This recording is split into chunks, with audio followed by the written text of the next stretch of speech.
Let's not misrepresent you're the only one not being honest, Umar. You're not being honest. Find the clip. We don't have to argue about it. We don't have to argue about it. You just admitted to it. We don't need to. 60 seconds against black men. First of all, I want to see where you all stand, just by a yes or no. Dr. Umar, is there? Yes or no? Absolutely, yes. Hope, is there? No. Dwan? Absolutely, yes. Cynthia G, where are you on this? The only war is the war that black men are waging against the black community. So is that a yes or no? Yes, there is. Well, there's a couple things. Number one, we have to make sure that we conduct a systems analysis and an institutional assessment. Communities are made up of institutions or the lack thereof. Communities are governed by systems or the lack thereof.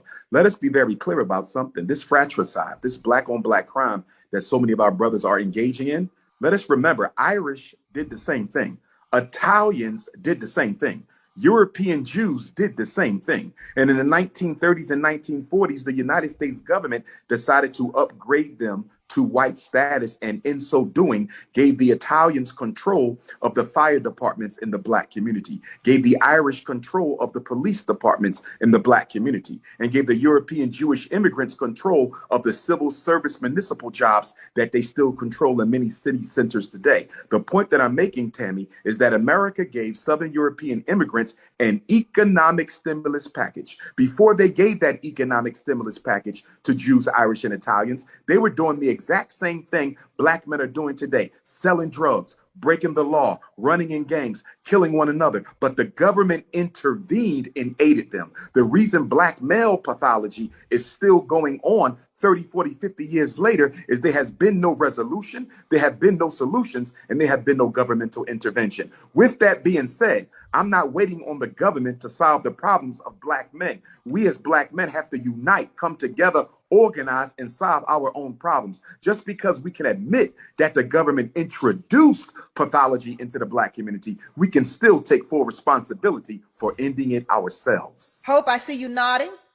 Yes, because I feel like when you can name all of these things so eloquently and so beautifully, and yet y'all still fail at being able to do these things after years and years and years and years and years of trying, where do we find a new solution? War that we're fighting for black men is the one that black men are fighting within themselves. Is it about adjacency to whiteness? Is it about being able to assimilate to that white hand? Or is it really about the freedom of black men in the black family and the black community? They want to assimilate to whatever whiteness, whatever white male privilege they get. And that's a large part of the problem. Dr. Umar, you welcomed us to the show by saying Black Power. Black Power, okay. Is there some truth to the assimilation that black men want or perceive to want when it comes to this war being waged against you? Well, there's definitely some truth to it, but I think that truth is also evident in black women. Black men, many of them may choose to want a white woman, but many black women choose to look like white women. So we have to look at ourselves and we have to recognize that the pathology is not more of one gender than the other. That's the issue I have with conversations that seek to see who is more at fault, the black man or the black woman. It's not about who's more at fault. We rise together or we will perish together. The black man cannot survive without his woman, and the black woman cannot survive without her man. And the issue that I take with my two sisters' narrative is I hear a lot of criticism.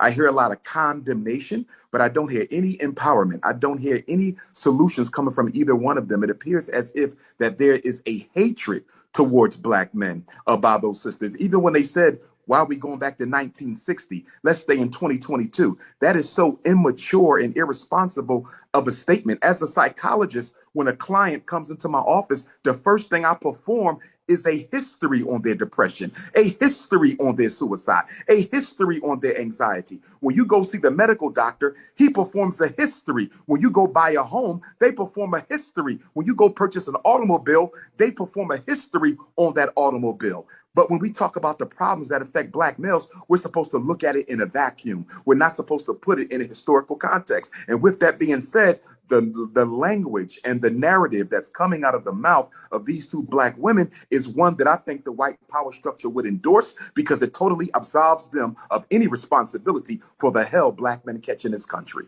Cynthia G, you did say, why are we going all the way back to 1960? There is some truth to history when it comes to evaluating anything or anyone. So what do you say to that? I say we should go to the historical context, because what I have not heard from DrUmarJohnson, or I think his name is DeWayne, Duan, is what I have not heard as they're mentioning all of the things that was done to them. I haven't heard what you did in response to it.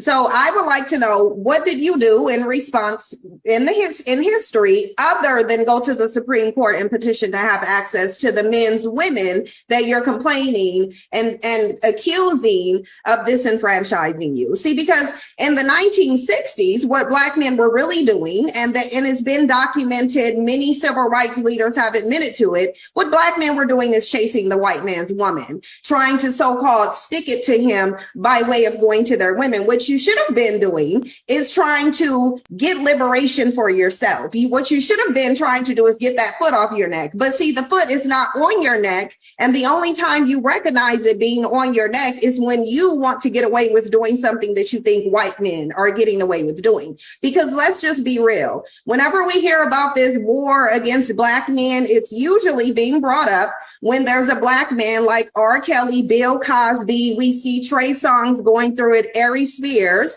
when they engage in some degeneracy, and then they're getting a consequence for it. And Black men think that because they perceive white men to be getting away with crimes, they want to be able to get away with crimes as well. The reality is, Dr. Umar can sit up here and list all the different ways that the system is disenfranchising Black men and Black men in a victim vote. But the reality is, what he cannot tell you is what Black men did in response to it, because they did nothing. They laid down and they nested under the skirt of their non-Black preferences, and only to complain that whenever they commit a crime, they're not getting off like they did. So let's find out. Dr. Umar, what have Black men done?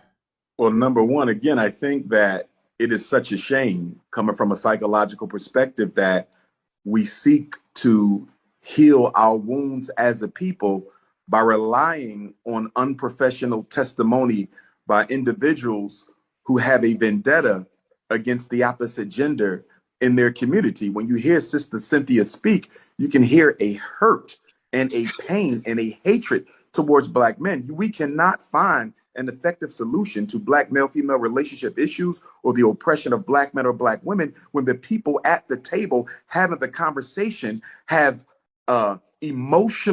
negative emotional and pathological interests in the conversation that are not. Umar, the question wasn't about my emotional state. The question was, what did Black men do in response to their disenfranchisement?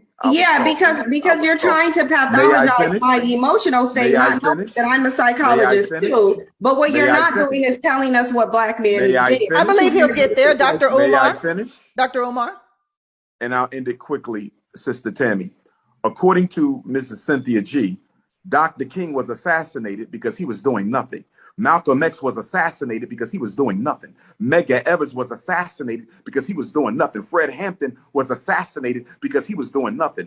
That narrative that Black men have done nothing to fight back against systemic oppression, not only against ourselves, but against our women, our children, our elders, and our community, is absolutely ridiculous. The cemetery is filled with Black men, names we know and names we don't know, who gave their life for the freedom, liberation, and emancipation of African people. How can you disrespect the history of so many Black men, past and present, who continue to fight? I'm sitting in a school right now that we built with all Black money, 4 buildings that we're going to educate Black men in. It's not easy to solve our problems because there's always Black people in your very same community who's fighting against what you're trying to do to help it. But in addition to that, the white power structure is always waving its wand of oppression to try to sabotage anything we do. I think that the analysis of our women is too overly simplistic, and in being such, it is dishonest. They've done so much. You've only listed names and not accomplishments, though. I can list some accomplishments. Okay, when it comes down to it, what have Black men done since the 60s? We've turned around and we've gotten We're still inventing things. We still open up businesses. Here in LA, you got black businesses all around town. So when black men do build things, and we build things on individual basis, you're not going to see an NBC special about what the great black man built. When Irv Gotti, Suge Knight, and J. Prince tried to put together a distribution, they all got charges the next week. So it's not like we don't build things. When we do build things, something always ends up seeming to happening. And in spite of that, you've seen the most black business male ownership that's gone up in the last 60 years since the coronavirus. We still doing it. I personally got 3 businesses, so I don't know what you're talking about. I employ young black men. I've helped thousands of black children here in South Central LA. So all this black men ain't doing nothing. Where are you kicking it at? So how are you? So how are black men creating all these businesses and still costing the government $50 billion a year? Hold that thought. I want to get Hope in ignored. here real quick, Dr. Umar. I want to get Hope in here because Dr. Umar listed a plethora of black men that we know, and I'm assuming he listed the ones that we know so that we can identify and all agree that these black men have done something in terms of the fight for equality in America. How do you feel about those men that he listed, Hope? Have they done anything for the black community or no? Most definitely. I would be ignorant to say that they haven't, right? But I think that what we're failing to realize is that when we have this conversation about what black men have done, the consequences are usually because of white supremacy and the gaze of white folks on us are that the black men are then taking away and the black women have to then sustain those things. Dr. Umar, you're right. I don't agree with a lot of the stuff that you said, but you're absolutely right. It's not about the idea of who's doing it better or trying to the pissing match of the oppression Olympus amongst black people, but it's really about working together. The problem is what I find in working together is that the black man wants to lead, whether he's acquired the gumption and the knowledge to be able to do so appropriately and effectively or not. The thing about it is when you're working together, we are a team. You get to lead this portion because you're better at it. I get to lead that portion because I'm better at it. And then we come to a common ground for both of us to succeed. But a lot of the times when we're talking about these succession plans and we're making all of these advocacy movements in order to progress the black family, the black man says, listen to me or fail.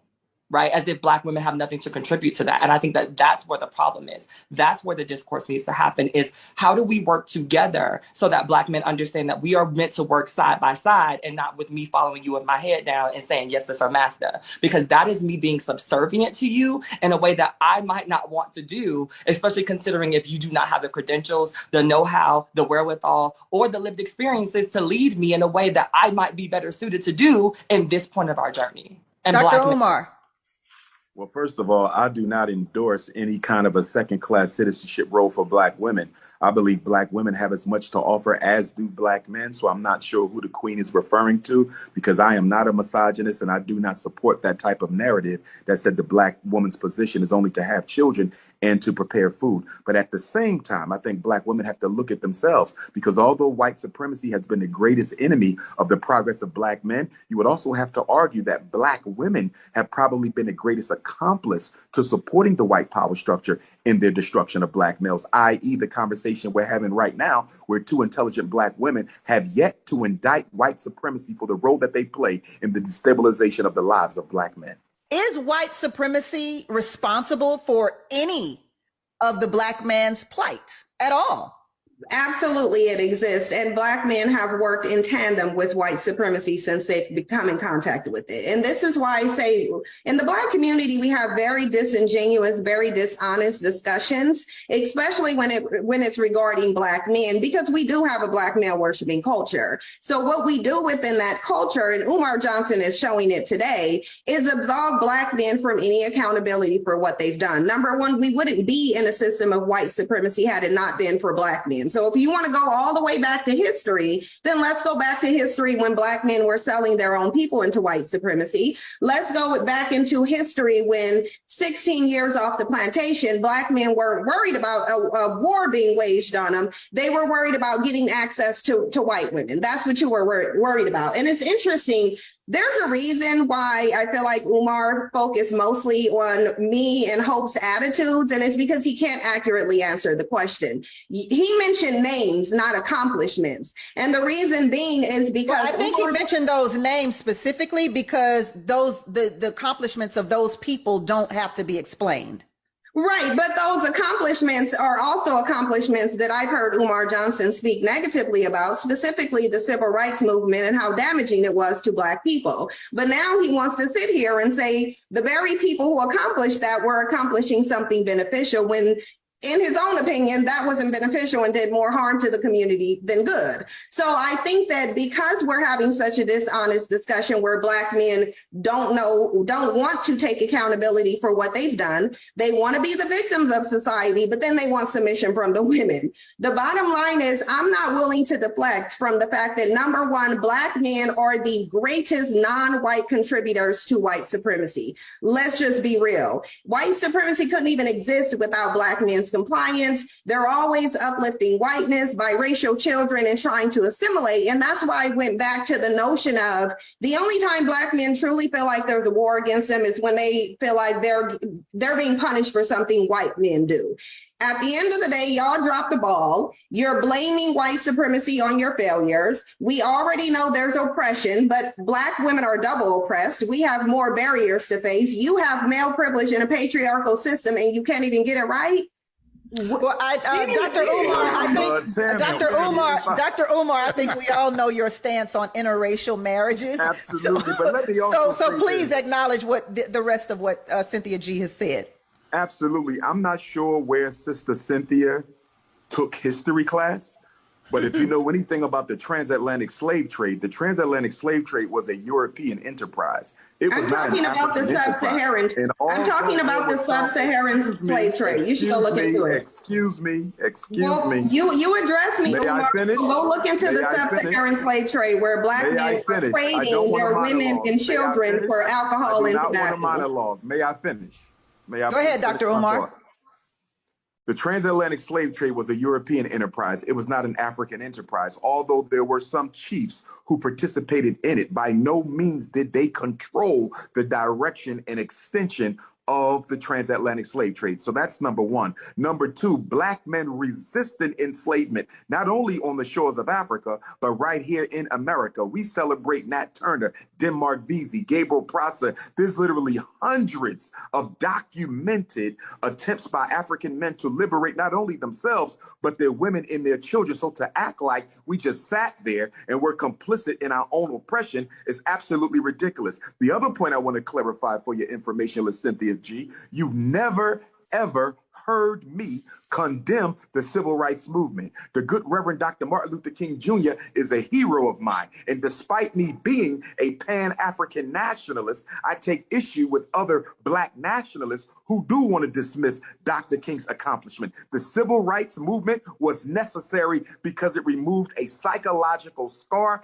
that suggested of racial inferiority. So you've never heard me deride the civil rights movement. I support it, although I took certain issues with it. The bottom line is when Black women, Black girls, Black boys listen to this conversation we're having today, they're going to be confused because they hear two brothers speaking of a greater context to the problems that affect Black men, and you hear two Black women who want to keep scapegoating Black men while ignoring the historical and contemporary systemic challenges that are constantly placed in our way. I'm going to say this and be quiet, Sister Tammy. I got to give you this. There was a recent piece of research, Tammy, that came out, and the research said a Black man with a master's degree, they did a study. They had white males who had come out of prison apply for jobs. They had Black men with master's degrees, Sister Tammy, apply for the jobs. And guess what? The white males with prison history and no education were called back more than 75% of the time than Black men with no prison history and a master's degree. I'm aware of that. I am aware of that, of that survey. I am. Hope, I saw you give Dr. Umar the side eye. It's only because I can't, you have 1,001 clips on the internet, but I know for a fact that one of the things that I was offended about in doing research or just seeing you on the internet is that you have definitely talked about your disdain for some of the practices of Dr. Martin Luther King. So to sit here and gaslight us as if most of us have not seen. That's not true. Find the clip. Find the clip. Well, Dr. Umar, you yourself said you had you yourself just seconds ago said you did find some things in the civil rights movement problematic. But I supported the movement and I still support it. Dr. King was not a Pan-Africanist, but one of my greatest heroes. Dr. King knew it was Garveyism to get back. He was moving in that direction. He said, Malcolm is gone, Garvey is gone, I got to hold it down. I got to hold it down. And he held it down, brothers and sisters. That's why whenever I go to Atlanta, I got to pay homage to the King. 39 years old. At 32, he was the unquestioned leader of Black America at 32 years old. You can't say nothing to me about no Dr. King. I visit everyone supported every it. time I'm in Atlanta. I have never been as a Black man, as a Black person in America. If we're going to have the conversation, let us be honest. Let's not misrepresent. You're the only one not being honest, Umar. You're not being honest. Find the clip. We don't have to argue about it. We don't have to argue about it. You just admitted to it. We don't need There's 60 seconds left on the 60 seconds left on this segment. We won't be able to find the clip on this show. Find the clip. But Hope, finish. Hope. Essentially, whether we find the clip or not, we know that those things have been said, and you know that you've said controversial things. Once again, we see you moving the goalpost when you find that. Controversial according to who? We find, once again, because my thing is you and Cynthia can have that dynamic, but I give you the space to speak. I've given everybody that space to speak, so please don't interrupt me. At the end of the day, You interrupted me as well. Let's be fair. I did not. Yes, you did. And so once again, here we go in a space where Black women are making a point. It's more important to the It's Black. not about you being a woman. It was about you being incorrect. When it has Black nothing to do women with are you being a woman. I respect you. You were incorrect. You were incorrect. I didn't have an issue with a woman. You were incorrect.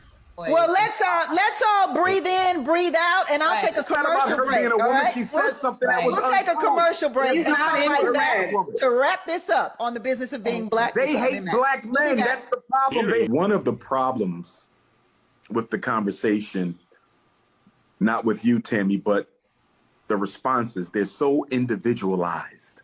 Nothing is being evaluated from a group perspective or a community perspective or a systems perspective or an institutional perspective. The bottom line is anything Black men want to do to liberate ourselves or our community, we can't do it without our women. And anything our women want to do to liberate themselves or the community, they can't do it without the men. It is not a competition. It should be a collaboration. But once again, some of us in the conversation are so filled with hatred for the opposite gender that we can never get around to talking about solutions. And in speaking of clips, Sister Tammy, there is one clip you might want to ask Sister Cynthia about, because it was sent to me by about 30 people several months ago, maybe even weeks, where she suggested that women, Black women, should abort their Black male fetuses because after birth, they would not contribute to anything worthwhile in the Black community. Could you ask her to clarify her comments? I would love to. Well, I would love to too, but we don't have time. So, Dr.